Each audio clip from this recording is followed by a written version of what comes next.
আসসালামু আলাইকুম viewers, Sabinus কিচেনে তোমাদের স্বাগত জানাই। আজ আমি তোমাদের কাছে নিয়ে চলে এসেছি লাউ দিয়ে গরুর মাংসের রেসিপি।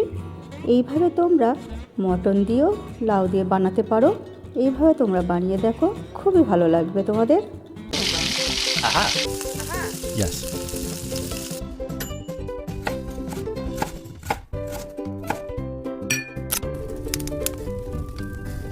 Wow!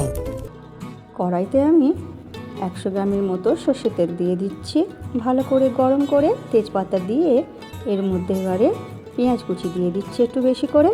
পেঁয়াজ কুচি আমি লাল করে ভেজে নেব। পেঁয়াজ লাল করে ভাজা হয়ে গেলে এখানে আমি 500 গ্রাম গরুর মাংস দিয়ে দিচ্ছি। আমি এখানে হাড় চর্বি শুদ্ধ গরুর মাংস নিয়েছি। এর মধ্যে পরিমাণ মতো লবণ, 1.5 চামচ লঙ্কা গুঁড়ো, 2 চামচ হলুদ গুঁড়ো। ঝালটা তোমাদের পরিমাণ মতো তোমরা কম বেশি তোমরা করে নেবে।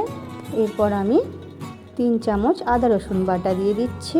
জায়গাটা ধুয়ে পানি দিয়ে ভালো করে নেড়ে দেব। নেড়ে দিয়ে এরপরে ঢেকে সেদ্ধ হতে দেব। এরপর আমি ঢাকনা খুলে কিছুক্ষণ পর 1 চামচ ভাজা জিরে গুঁড়ো, 1 চামচ ভাজা ধনে গুঁড়ো দিয়ে ভালো করে নেড়ে দিয়ে এরপর ঢাকনা দিয়ে ঢেকে আমি বেশ কিছুক্ষণ কষিয়ে নেব। মাংস যত ভালো কষানো হবে তরকারির স্বাদ তত ভালো হবে। আমি এখানে ঢাকনা দিয়ে ঢেকে মাঝে মাঝে ঢাকনা খুলে নেড়ে কষিয়ে নিচ্ছি। অল্প অল্প করে পানি দিয়ে আমি কষিয়ে নেব। আবার ঢাকনা দিয়ে হতে দেব। মাংস ভালো করে যখন কষানো হয়ে যাবে, মাংসর কাঁচা গন্ধ চলে যাবে, তখন আমি এর মধ্যে এবারে লাউ সরু সরু করে লাউ কুচি করে এর মধ্যে দিয়ে দেব। দিয়ে এরপরে ভালো করে নেড়ে দেব। আমার রেসিপিটি তোমাদের এই পর্যন্ত পছন্দ হলে একটা লাইক করে দিও। পরবর্তী রেসিপি কী পেতে চাও সেটাও কমেন্ট করে জানিও। আমি যেইভাবে গরুর মাংস দিয়ে লাউ রান্না করছি এইভাবে তোমরা মাটন দিয়েও রান্না করতে পারো। এবার ঢেকে হতে দেব।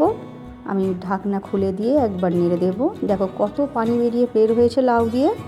এরপর ঢেকে আবার আমি হতে দেব। যা পানি বের হবে এতেই সব কিছু লাউ সেদ্ধ হয়ে যাবে। এই রকম যখন মাখা মাখা ঝোল থাকবে এরপর তোমরা গরম গরম নামিয়ে পরিবেশন করো ভাত, রুটি, পরোটার সাথে।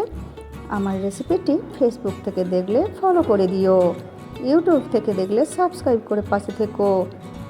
আমার রেসিপিটি শেষ পর্যন্ত দেখার জন্য অনেক অনেক ধন্যবাদ তোমাদের।